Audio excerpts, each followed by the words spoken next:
si Secretary Chu Laurel pala ng Department of Agriculture, aba, ay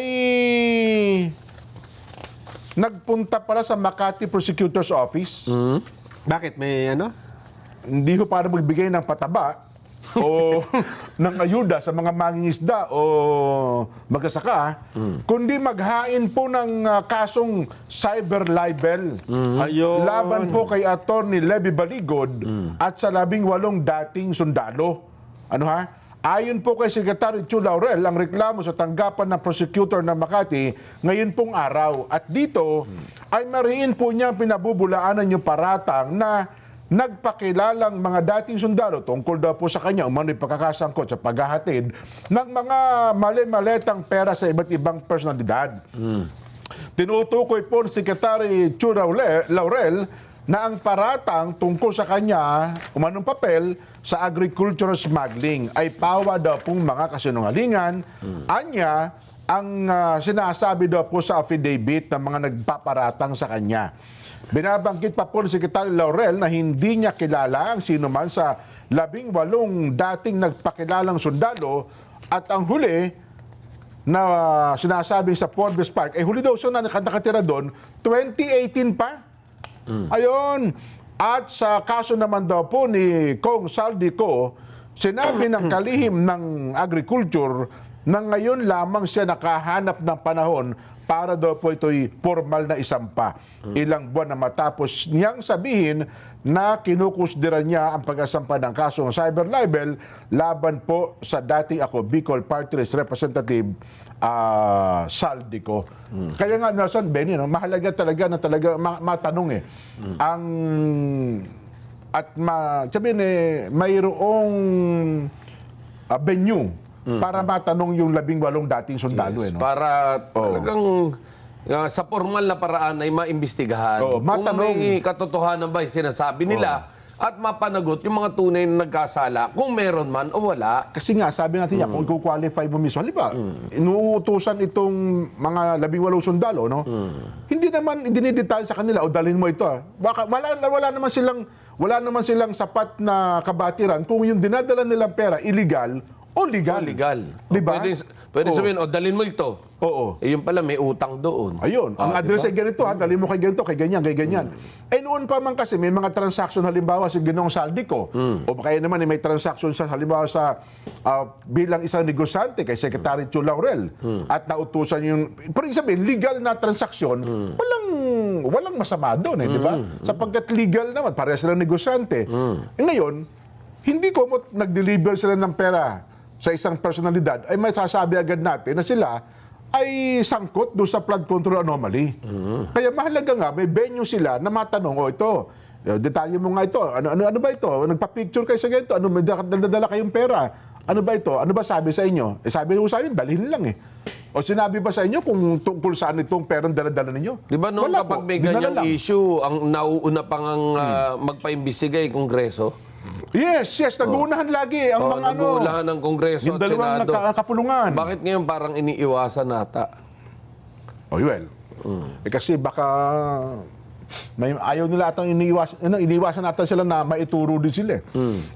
Yun ang pero problema. Kung ako isa sa mga nasangkot diyan, abay mas gugustuhin ko na magkaroon ng investigasyon para makontra ko yung sinasabi nilang harapan. Yun ang kaya nga ang sabi ng marami ngayon, Nelson, Kuya Benny, na imbitahan nyo na sa Senado sa Blue Ribbon para marinig natin ano ba talaga, maidetalye nila, ma-qualify nila yung sinasabi nilang pagdi-deliver ng pera. Yes, kasi maraming nakaladkad. Ako naniniwala akong maraming nakaladkad na wala ring kinalaman. Ayun. Di ba?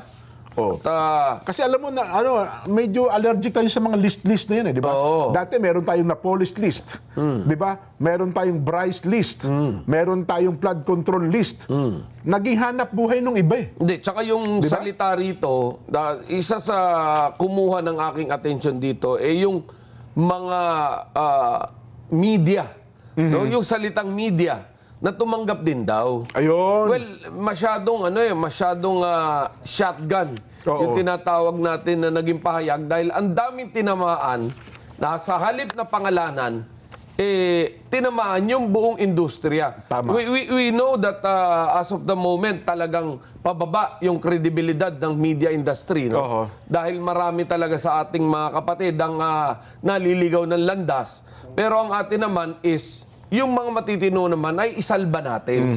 Di ba? Tama. Ngayon, kung magkaroon ng investigasyon dyan, mas maganda dahil lalabas yung totoo. Oho. At malalaman kung sino yung mga tumanggap, kung sino yung talagang may kinalaman sa illegal na nangyaring yan, abay, may liligtas natin yung mga matitino. Totoo. Yan naman ang panawagan natin sa mga kinauukulan. Oho. Para once and for all, magkaroon na ng resolusyon nito dahil sawan-sawa na yung taong bayan sa naririnig at wala namang resultang lumalabas. Ang ibinibigay niya na yung halimbawa yan, Nelson, di ba, yung kay, yung kay Andrew E. Di ba? Halimbawa, si Andrew E. hindi naman talent, dineliver sa kanya. Nagpa-picture sila, isinama. Di ibig sabihin agad doon, tumanggap agad siya ng flood control money. Oh, yun. Kung walang paliwanag. Eh, ang paliwanag, hindi, talent fee. Binayad pala sa kay Andrew E. yun, sapagkat talent fee niya. Sa puntong yun, may illegal ba siyang ginawa? Wala. Wala, di ba? Ang problema sapagkat doon, trabaho niya, hanap buhay niya yun eh. Ang problema doon, niresibuhan ba? May tax evasion kumbaga, na usapan doon. Ibang usapan siguro yun. Ano, Kasi yun pala ang talent fee niya nung during campaign na siya ay nagpe-perform. Yes. Di ba? Yes. Oh. Magkano inabot, Nelson? 50, no? 68 million. 68 ba? Nabawasan ko. Akala ko tumawad eh. Hindi nga daw nagpatawad eh. Walang patawad ba? Walang patawad. Patawad. Ayan, hindi pala natawaran yon. Kasi ang sabi daw ni Saldico, tinatawaran daw yung pumayag naman daw. Di ba? So hindi pala, 68 pala. Ayun. So, di ba, sundalo, Sir Andrew E., sikat po kayo, pa-picture ho naman. Di ba? Pag-picture, picture ni Saldi. May dalang maleta. May dalang maleta. Di, ibig sabihin, ang pangit agad. Di ba? So, dapat i-qualify natin. Linawin natin isa-isa yung punto. Bakit ka nagdala?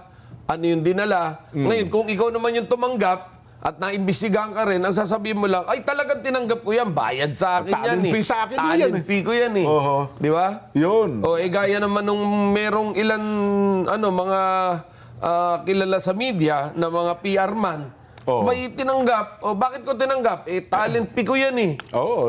Di ba? Transaction nila yan. Kumbaga, negosyo Transaction nila yan. dahil dati ako sa corporate ng isang malaking kumpanya at kinuha akong PR dito, eto, bayad sa akin yan. Trabaho nila talaga yun. Trabaho nila yun. Yes. Malaki talagang bayad dyan eh. Malaki. Totoo. Well, yun ang ating sinasabi sa... Kasi hindi mo naman dinala. Ako yung Marines. Boss, para saan to? Deliver yan. Hindi, boss, detalye mo. Hindi pwedeng sasabihin mo, di-deliver ko. Baka sabihin ng boss, si Paig. Di ba? Kasi ang trabaho ko, mag-deliver, magdadala, ganito, ganyan. Hindi naman sinasabi ng boss ko, ito, illegal na pera to, ha?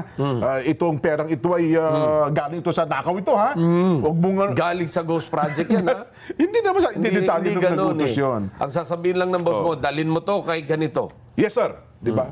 Puro yes, sir naman sagot yan eh. Nasa pinto, naghihintay si ganito. Oho. Yan. Yes, sir.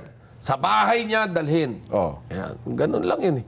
Yun. Diretso lang yun. Wala namang sasabing detalye yan eh. Oho. Ngayon, bigyan natin ng pagkakataon yung nadeliveran para sumagot. Yun. Para sabihin niya, ay, bayad sa akin yan. Binili yung bahay at lupa. May lehitimo ho kaming negosyo. May lehitimo kami. Well, napag-uusapan yung pondo. Ito yung mga mababatas na nagre-reklamo daw. Bakit walang nilalabas na pondo ang Kongreso ngayon, Bennett Nelson? May sagot pala eh. Kasi di ba noong isang araw, nagpa-press ko yung grupo ni na Congressman Ronnie Puno. Kami ho, wala kaming pondo, hindi kami binababa, hinahanapan na ho kami ng aming constituent. Mismong ang Department of Budget and Management na raw po ang pinakiusapan ni Speaker Bo G.D. DBM, pabilisin nyo na po ang proseso at pagpalabas ng pondo para maipatupad na ang programang kailangan ng taong bayan at ng mga mambabatas na kasama ko sa Kongreso. Sa pahayag, bago daw po ang recess ng Kamara, recess na pala this week, iginihit po ni Speaker D na hindi dapat maantala ang serbisyong inaasahan ng Pilipino sa gitna daw po na umigting na hamon ng iba't ibang rehiyon. Ayon po kay Speaker D, kailangang bilisan ang paghakbang para maging epektibo ang pagkapatupad daw po ng programa. Binibigyan niya po ng may halaga lamang ang serbisyo kung may paparating ito sa tamang oras Aanhin pa niya ang damo kung patay na ang kabayo. O nga naman, ano? Tama. Kaya bilang paalaala sa DBM, wala pong saysay ang tulong kung huli na itong dumarating. Ano ha? Nag-aalburuto na nga yun ng mga kapwa niya mababatas. Ano ha? Binabanggit pa po na kahit nakaresist ang Kongreso, patuloy po ang trabaho ng mga mababatas sa kanilang distrito upang masiguro ang maayos na pagpapatupad ng proyekto. Ang tunay anyang sukatan ng pamahalaan ay ang bilis at kalidad ng serbisyong naihahatid sa bawat pamilyang Pilipino. Lalo na po ngayon, marami tayong problema. O nga naman, Yes, January, February, tama March. naman, First quarter, matatapos na, wala pang pondo. Di ba? Pakinggan nga natin. Oh, yan. Speaker? Nakausap mo, di ba? O yan. Ayan. Just Aguina na Kaya naman po, sa mga kaibigan natin sa DBM, ayusin na niyo naman ang inyong trabaho. Bilis-bilisin niyo naman ang inyong mga pagkilos. Gawin niyo naman ang inyong mga tungkulin para maging maayos at may patupad na ang mga programang sasagot sa kasalukuyang pangangailangan ng ating mga kababayan sa iba't ibang mga reyon.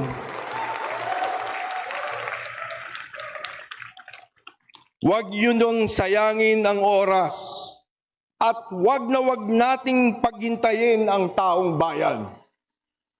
Ika nga, aanuin pa ang damo kung patay na po ang kabayo. Ang serbisyo ay mahalaga at mararamdaman lamang kung ito'y napaparating sa tamang oras. Umaapela kami sa inyo hindi bilang kritiko, kundi bilang katuwang ninyo sa mabilis at agarang pagtugon sa pangangailangan ng taong bayan. Ayun, parang gusto niya sabihin sa DBM, unahin niyo na po ang distrito ni Congressman Ronnie Puno. Para wag na po siya. Yan ba yung pinagmulan ng problema? Ay kasi nang bumanat sa kanya, di ba? Kay speaker na kaya daw sila kakalas ngayon, kasi nga wala daw lumalabas na pondo, puro yung tag doon for later release. Kumbaga waiting hanggang December 2025. Hindi, ano pa rin to eh. Ito pa rin yung yung epekto nung nangyaring mga DPWH problems. Yun na nga. Yan yung backlash noon eh. Kung kaya medyo kuidaw o takot kumilos sa mga tao dyan sa DBM ngayon. Dahil pati nga naman yung kanila sekretary napalitan. Yun na nga. Diba? Eh dito kasi alam mo sa gobyerno yung bang ikaw ay mabilis maglabas, may problema. Yung mahigpit ka maglabas, may magrereklamo. May problema rin. Lahat yan, Oo, puro lahat reklamo meron yan. Ay, nako.